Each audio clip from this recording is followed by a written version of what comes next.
Hello bachcho, let's read the question. The question says a meter scale is moving with uniform velocity. This implies. Now, firstly, the key concept is torque. क्या होता है? Torque is basically the force जो एक body को easily rotate करने में help करता है, and this torque is represented by tau. तो क्वेश्चन में दे रखा है कि metre scale is moving with uniform velocity. पहली बात, वेलोसिटी का मतलब होता है magnitude and direction, and uniform का मतलब होता है कि देयर इज नो चेंज, मतलब जैसे चल रहा था वैसे ही चलेगा. सो इसका मतलब है कि मीटर स्केल सेम स्पीड से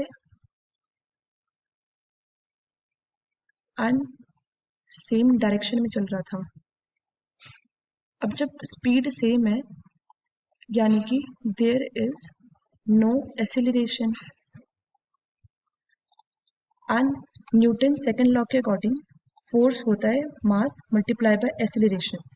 तो जब एक्सेलरेशन इज जीरो तो फोर्स भी जीरो होगा. Now torque is cross product of distance and force F.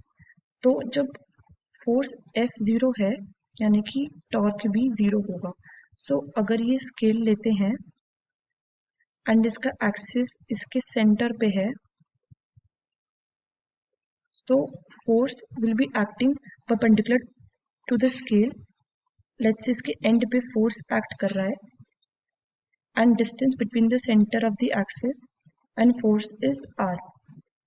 सो जो टॉर्क इस मीटर स्केल को रोटेट करेगा about the centre of mass it will be zero.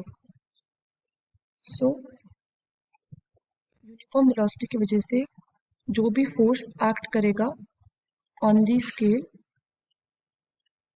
will be zero, and so the torque acting about the center of mass of the scale will also be zero.